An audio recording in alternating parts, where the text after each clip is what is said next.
Hello again, Gills fans. Welcome back to the latest episode of Gills in the Blood TV. It is Wednesday, it is Valentine's Day. So, of course, I'm not sat with the wife at the moment. I am joined by Newport fan Keiron Jones ahead of Saturday's visit to Rodney Parade as the Gills head to Wales for another massive game in the scramble for the League Two playoffs. Both sides on the back of frustrating results on Tuesday evening. Keiron, first of all, hope you're good. Yeah, not bad, mate. Hope you're good as well. Yeah, all good RM, mate, aside from a 94th minute equaliser on Tuesday. But we'll get by. So let's have a look at recent form for both sides. Obviously, you've been on before, so this is your second appearance. And the reason we get you on is to give us some information ahead of the trip to Wales at the weekend and what we can potentially expect from our opponents on Saturday. So if we look at the last six for Sutton, there's been two draws against Sutton and, the last six for Newport. There's been draws against Sutton and Doncaster. There were then good wins against Wrexham and Swindon, 1-0 and 2-1 respectively. A very impressive 3-0 victory at the Poundland Bescot Stadium, whatever you call it, depending on your age, against Walsall this past weekend, before being brought back down to earth slightly by a resurgent Notts County by 3-1 on Tuesday night. So it's 11 points from 18 for Newport County over the last half a dozen games, which leaves them in 14th with 43 points from 31 fixtures. We'll just go through Gills quickly. Accrington 2-1, Forest Green 1-1, MK Dons lost 2-1, Walsall 1-1, Notts County very impressive 3-1 win, and then denied by that last gasp equaliser against Swindon on Tuesday night. So Gills currently have 9 points from the last half dozen games, and we sit in ninth on 47 points from 31. We are separated from the playoffs by just goal difference. Keiron, quickly, let's talk about the Notts County defeat, because we went to their place on Friday and we were very comfortable aside from the first 10, 15 minutes when we suddenly realised after conceding that if we get in their face and stop them playing and play higher up the pitch, that they're susceptible and that they've got issues defensively. But yeah, it seems that they switched things up, which they tried to do against us final 20 minutes at the weekend, and it paid dividends for the Magpies. So what did you make of the Newport performance? Was it that Notts County were good? Was it that Newport were slightly off it, or a mixture of somewhere in between? It was definitely a mixture of somewhere in between. The first thing we noticed was obviously Notts County are very good at holding the ball, keeping high possession totals. That's just been a thing throughout the entire season, and they did it to an absolute T. But I think one of the things that was kind of mentioned when I was talking ahead of the Notts game was that they were a bit, I suppose, susceptible to missing a pass or to having players off position or playing too fast or too slow to the scenario they were in.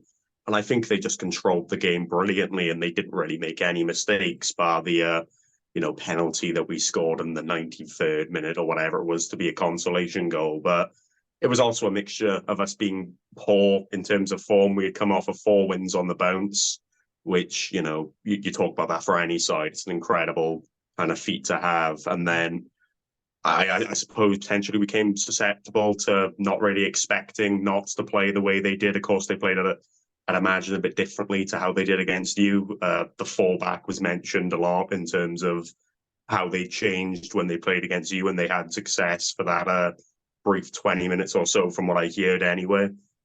They started with that and they did it, absolutely perfectly. Like I couldn't.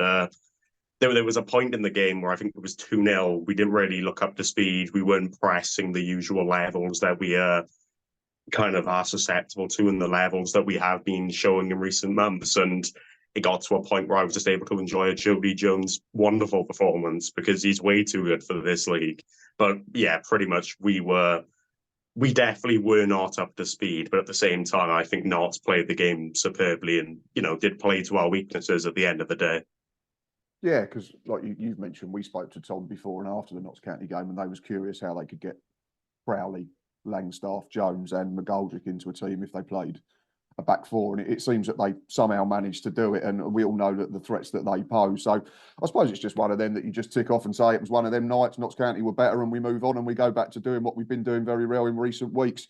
And it points towards being a good game Saturday, because if you look at recent home form for you and away form for us, in the last 4 at home, you've won 2, drawn 1, lost 1. And if you expand that to the last 8, you've won 4, drawn 3, and still only lost 1. And on the road, in our last 4, we've won 3 and lost 1.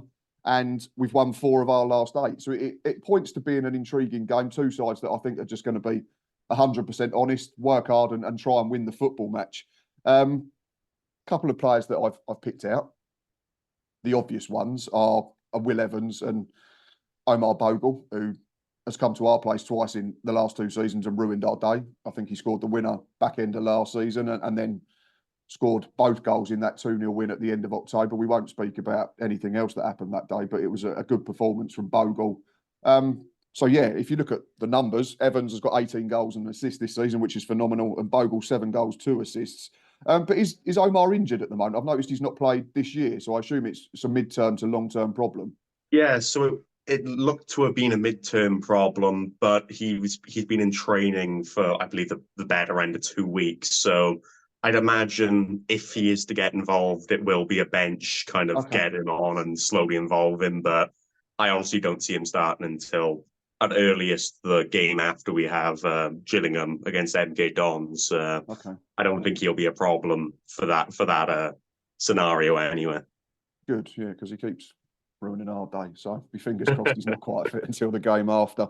Obviously, they stand out in terms of their numbers. The attacking players generally get the credit and the limelight, so to speak, when we talk about footballers. But Shane McLaughlin was probably one that's come under the radar a little bit, playing right wing back. He's got 6 assists, so he's clearly doing well. Is there anyone else we should look out for that's probably not one that jumps off the page, but that maybe goes quietly and efficiently about their business? Who should we be aware of?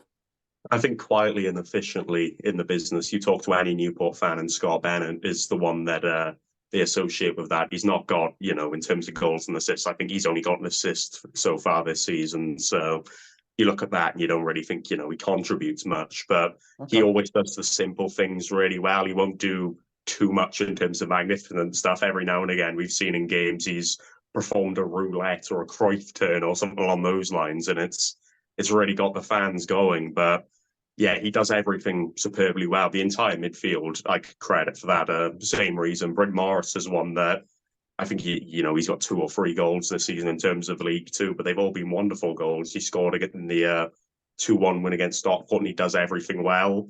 He provides really good ranges of passes from short to long. And then you've got Harry Charsley, who has seemed to have kind of slided in for an injured Aaron Wildig. I don't know how long he's going to be out for, but he's kind of slid in and he's got really good in terms of energy levels and everything. I could credit the entire team for the kind of just outside performances, because it has been, in terms of the past 2 months, realistically since the turn of the year, it's been a fantastic time to watch Newport and support Newport, not only because of the obvious names, Will Evans, you've had Bogle towards the kind of beginning of the season, and Shane McLaughlin. I mean, it's probably up there with our signing of the season, if not our player of the season, if you talk his usual involvements. But yeah, realistically, the entire team do their job well, apart from the blip, hopefully anyway, the blip in the road against Notts County. Yeah, again, it's another sort of intriguing battle within the battle, having seen us go and win there comfortably, and obviously you've been turned over, but we know football's not that black and white and it's not that simple, so it should be a good game. You mentioned the game after. Hopefully Omar Bogle will be fit from your point of view. And I did look at your next run of fixtures. I wanted to ask first, because we spoke on social media and I said that I was putting you in the mix for the playoff hunt. That was before the defeat on Tuesday. And you was, I don't know if surprised, but you was quite happy that we were saying that Newport were in the running. So it shows what a job Graham Coughlin's doing and the fact that you're having a good season. First question, I suppose, is, was the Notts County game maybe an indicator that you're not quite ready for the playoffs? And if that's not quite the case, do the next 4 basically determine where you ultimately end up? Because you play us, MK Dons, Mansfield and Stockport. That's your next quartet of games. I'd imagine if you come out of that with only maybe 1 win, then the playoffs would be a big ask. But at the moment, I suppose you're still believing. I mean, in terms of, the fact we're 4 points off of playoffs and all this other stuff, there's definitely, in terms of mathematical reach anyway, there's definitely still a reason to be optimistic. But I remember saying after we beat Walsall on Saturday that these next 2, 3, 4 games are absolutely vital to understanding where we are. I think we've come to an understanding that we're not going to be in the relegation zones or anywhere kind of near that. So bare minimum, it's mid-table, which You know, if you would have told me we'd be mid-table secure by February, not quite mathematically, but you talk the table, you know, we're up there anyway. If you would have told me that at the beginning of the season, I would have laughed at you, bluntly speaking, because that there was a lot of kind of off the field influence and on the pitch stuff that we were really worried about. So, you know, Graham Cochran, Joe Dunn, everyone in terms of the Newport staff and the players have done phenomenally to get us to where we are. But yeah, I think Graham Cochran mentioned that after the Notts game, he had mentioned that, you know, he had stuck with the same personnel and that he was a bit stubborn to make changes and everything, which is unusual because he usually changes a lot of things at halftime, depending on how the game is going. But it's understandable why, given how good we've been in terms of recent fixtures. But I suppose what he said, and what I entirely agree with, is that these next quarter of games really will indicate where we are as a team. I don't think playoffs is the kind of thing that we're going to be aiming for. It'll definitely be something that we'd want to achieve. Of course, it'd be phenomenal. But I don't think it's something that most of us are expecting just out of the influence of the beginning of the season, and we didn't start too well. So to play catch up in that regard is you know, incredibly difficult in terms of this league. So I don't think playoffs at the minute is achievable, but you know, anything can happen in football. Give it another 4 games and, you know, we get a good string of 2 wins and a draw or something along those lines. 3 wins and a draw, rather. It's definitely up for, you know, question if we can do it. But yeah, these next 4 games, of course, starting on Saturday, will really indicate how we are in terms of a team, which is, even if we go and lose all 4, it's far better than what we had expected anyway, given where we are. Of course, yeah. And just one for the Gills fans there. You mentioned Joe Dunn, who I think is your assistant manager and played over 100 games for the Gills between 1990 and 1996. So a blast from the past there. I think Joe was part of the squad that got us promoted out of what is now League Two. I think it was Ensley League Division 3 back in the mid-90s for those that remember it. So yeah, that'd be nice to see Joe potentially, maybe from afar, who played a big part, like I say, in our early success when Paul Scully first took over the club. Team news is the final point of call before we start wrapping up the episode, Keiron. And I'm assuming, regardless of the defeat on Tuesday evening, there's not going to be a case for making massive changes, is there? You've been very good for a long time, like you say, since the turn of the year. It's been very impressive run of form. So it's not going to be a case of, oh, let's just rip up the rule book and start again just because a good Notts County have come and torn you apart for 90 minutes. So I know we're recording before we get any official sort of press conferences, which are done on Thursday generally, but are you aware of any injuries that have come out of Tuesday night's game, or are you looking at it and thinking it'll probably be pretty much the same 11 that started the game against Notts County? It looks to be, for the most part anyway, it looks to be exactly the same 11. I think the only rotation that we could look into is Scott Bennett dropping to centre back in terms of moving from the midfield, and then you move Harry Charsley to be a regular starter. But that said, due to our loss of Aaron Wildig, it will likely just be exactly the same lineup. And, you know, it was one defeat. You know, the loss doesn't define our season. You know, it's one defeat at the end of the day. Every team has it. And we were very conscious that unbeaten run was going to come to an end, and it doesn't merit at all loads of changes. We've got quite a few options that we can pick and choose from, thankfully, which is something that I wasn't able to say at the start of the season. But yeah, I don't really see any rotations or realistically any changes being made at the minute. I think it's really hard for any player outside of the first 11 to actually break into it at the minute. Makes sense. When you're winning games and playing well, it is difficult to get in, and you don't want to change it, do you? Because people start building up relationships and partnerships on the pitch, and until there's a massive reason to change it, I guess you don't want to do it, do you? You sound similar to us in certain aspects. Like you've mentioned, the next 4 could ultimately determine where you do end up. And I think we're of the similar sort of, I certainly am, of a similar sort of thought process in terms of our next 3. Because we come to your place and then we got 2 home games, Tuesday and Saturday, to end the month, which is Stockport and Wrexham. So if we could come to your place and avoid defeat, if we could avoid defeat in all 3, then I think we're going to be in the mix, certainly for the playoffs. If we could pinch 1 or 2 wins, then lovely stuff, because we were in the playoffs until about 20-10 Tuesday night. And then Harry McCurdy did what Harry McCurdy does, unfortunately. Team news for Gills, I think the only doubt that we've got coming out of Tuesday will be Shad Ogie, who had to come off at half-time with which looked a pretty sore groin problem. I think Stephen Clement said in his after-match interview that it's not massively serious, but whether we can turn him round and patch him up for just 4 days' time, I'm not so sure. So that'd be a massive doubt. And then we know that we're without Dom Jeffries, who I believe started at Newport as a kid before moving on. He's got a thigh problem, so he's out for, I think, a month or two at least. And then Josh Andrews, who we signed in the window, still recovering from a hip issue, so I don't think he'll be available. It's interesting because you play 3-5-2 and you've said you're not going to change it, so you're not going to change the system either. So I think we'd probably be sensible to match up away from home. We've been very good away from home in recent weeks. I think the only defeat was MK Dons and we were better than them. We've won at Notts County, we've won at Accrington, we've won at Colchester this year as well. So Stephen Clements has sorted out the form on the road. It's just that the home form's dropped off a little bit, which is frustrating. I think we've drawn the last 3.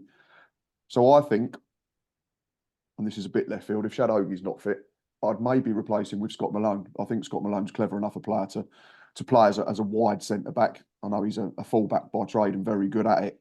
And I guess the only other change potentially for the Gills would be whether Jorge Hurtado comes into the starting 11 after a very impressive 45 minutes on Tuesday night, where I think at times he wasn't sure which way his legs were going, which means that defenders certainly won't know. But it was a little bit of Colombian and South American flair that won us a penalty. And he was very good. Whether he can be as good from the start is the question mark that remains to be seen. But how do you know until you try it? So if it was up to me, I think I'd bring in Scott Malone for Shadogie if he's injured and maybe replace Josh Walker with Jorge. So apart from that, no changes at all because we've generally been very good in recent weeks. Final question, and you know what it's going to be: score prediction. Well, if you would have asked me this on Tuesday, if we would have got a positive result, I would have backed it to be another positive result. But it's going to be interesting to see how we respond to, admittedly not performing well enough. I'd really hope and I'd imagine, given how this season's gone, that we'll really want to bounce back and make, all the things that went wrong at Notts County go right in this game against Gillingham. We may change in the game. I'd hope that I mentioned earlier that we change things at halftime. Graham Cochran does that. Even every now and again, he switches from a 3-back to a 4-back, and it's really nice to see. It all depends how the game's going, but I really hope that we come with, more of an intent to win and more of a positive outlook on the game. And I think it's a really good chance to, start what could be another run, hopefully. So what football fan would I be if I didn't back my team to win every single game at the end of the day? So I'm going to say that we'll win. I don't think it's going to be, one team will be entirely better than the other. I'll go 2-1 Newport. I think that given we conceded 3 goals last game, even though we've kept 3 clean sheets in 5, I think it'll still be a thing of us almost being a bit shaky in that department. But it all depends how the game starts. But I'll say we win just out of a football fan perspective, because who would I be if I say we lose? Fair enough. Why wouldn't you back your team when you're generally playing well as well? I'm going to back us to score at the very least, because we've scored in each of our last 6 or 7. I think we've scored twice against Swindon, twice against Accrington, 3 against Notts County. So there's massive signs that Stephen Clements is getting us right at the top end of the pitch. To flip that, we've conceded in each of the last 6 as well. So I think if you're a betting person, you have a look at both teams to score. I was torn between a narrow Gills win, but I was a bit more cautious. And I've said I think it'll be a score draw. So I'm going to go for 2-2. I'm going to back Ollie Hawkins to continue his goal-scoring run. And yes, I am getting caught up on the crest of a wave regarding Jorge Hurtado. So I'm going to back him to get his first goal for the club. Keiron, it's been a real pleasure, mate. I really appreciate your time. It's been good fun. Gills fans, Newport fans, if you are still watching at this point, then thank you very much. Please keep hitting that subscribe button and that like button. I think we are 45 away now from 3,000 subscribers. As I've said on every single episode, there will be a decent prize giveaway once we get there. So please keep getting us there as quick as possible. I will also leave Keiron's details in the description at the bottom of this video. So go and give him a follow for all things Newport County. We will be back Saturday. Myself and Ava are travelling up to Rodney Parade. So there will be a match day live. And then, of course, we'll be back on Sunday with Reese co-hosting and hopefully a Newport fan to reflect on a positive Gills performance and a positive Gills result. But until then, enjoy the rest of your week and up the Gills.